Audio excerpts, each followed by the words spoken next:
Félicitations Netflix, vous venez tout simplement de me faire oublier toutes les annonces de la D23 en une seule publication. Yo les dos, on m'appelle Steven dans le milieu et aujourd'hui je me suis enclenché pour parler un petit peu de ce qui nous attend avec le film Breaking Bad alias El Camino, qui veut donc dire le chemin en espagnol, qui sortira dès le 11 octobre sur Netflix. Pas besoin de le préciser, on va un petit peu spoiler dans cette vidéo, donc si t'as pas vu le dernier épisode de la dernière saison de Breaking Bad, je t'invite à prendre la chocolatine à ton cou et à vite courir et partir sur notre vidéo. Déjà, il y a une très bonne nouvelle très rassurante, c'est que le film va être écrit et réalisé par Vince Gilligan, qui est aussi le créateur du coup de Breaking Bad, de Better Call Saul, mais aussi de Hancock. Donc c'est pas vraiment sa première expérience en termes de production filmique. Après on se doutait que le film n'allait pas pouvoir se faire sans lui, mais c'est quand même assez rassurant de le savoir et d'avoir la confirmation. Du coup concernant l'intrigue, comment ça va se passer? Alors non, il n'y aura pas de Walter White, même si on espère évidemment quelques flashbacks qui nous montreront des scènes inédites par exemple de Breaking Bad. Mais là on va vraiment se concentrer sur l'intrigue de Jesse Pinkman, qui a été interprétée par la fameuse langue fourchue Aaron Paul. Parce que oui, en effet, la dernière image qu'on avait un petit peu eue de Jesse Pinkman dans la saison 5, je crois que c'est la dernière, c'était le mec en gros qui défonce un portail en s'enfuyant et qui rigole avec toutes ces émotions qui traversent un petit peu son corps. Tu sais pas s'il est triste, heureux, s'il est désorienté. Et c'est vrai qu'on s'est un petit peu tous déjà posé ces deux questions à la fin de la série. Déjà, où est-ce qu'il a acheté son pantalon? Et surtout, après ces événements, est-ce qu'il a pu retrouver une vie normale? Eh bien, manifestement non. En tout cas, c'est ce que nous montre le teaser qui a été publié hier au moment où j'écris cette vidéo. Et il semblerait en fait que Jesse soit en cavale et recherché par la DEA. En tout cas, c'est ce que nous fait croire son pote Skinny Pete, qui est interrogé donc par la DEA.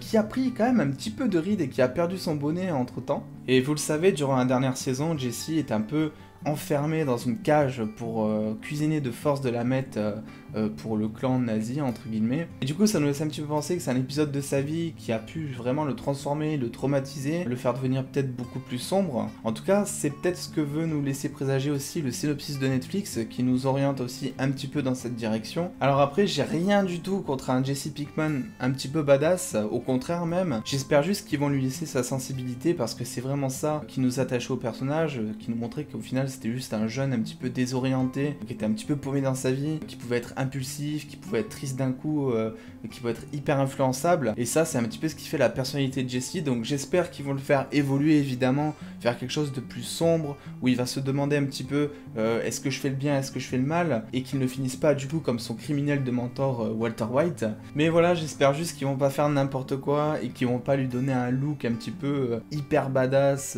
où rien ne peut lui arriver, où le mec est totalement insensible. Peut-être que ça arrivera en fin de saison parce qu'il réussira, en fin de film, ça y est, le mec a trop l'habitude, parce qu'il réussira justement à se créer une carapace. Mais j'espère qu'au début il y aura des doutes sur sa personnalité, qu'il réfléchira beaucoup, qu'il se posera beaucoup de questions sur la vie, et je pense que ça va être un petit peu comme ça. Concernant le casting, contrairement à son personnage, du coup Aaron Paul ne sera pas tout seul. On sait déjà qu'il y a l'acteur de Skinny Pete, comment il s'appelle déjà Skinny Pete, acteur Charles Baker, voilà. On n'a pas beaucoup d'informations parce que le film de base était prévu pour 2020. On a su seulement il y a quelques jours que le tournage était terminé. On a eu zéro fuite.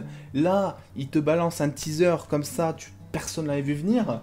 Donc voilà, on n'a pas beaucoup d'informations, mais on peut se douter par contre que l'interprète de l'AVK véreux, mais aussi très attachant de Better Call Saul et de Breaking Bad, sera aussi de la partie, puisqu'il a déclaré il y a quelques jours également en interview que le tournage du film était terminé. Alors on se dit que bon, s'il est dans la confidence, c'est pas pour rien. Alors oui, il est peut-être pote, mais en attendant, il aurait jamais dévoilé un truc pareil aux médias s'il n'avait pas participé au film, je pense, ou au tournage. Alors il aura peut-être juste quelques scènes, mais il sera là. On aura aussi peut-être l'acteur de Badger qui sera de retour, parce que Skinny Pete, Badger, Jesse, c'est un petit peu le trio de potes un petit peu véreux, on va dire. Et du coup, concernant le lieu de tournage, on change pas une équipe qui gagne les DOS, puisqu'on se retrouvera toujours à Albuquerque et ses environs, tout comme Breaking Bad et tout comme le spin-off Better Call Saul. Enfin bref, j'ai vraiment trop hâte de voir ce film.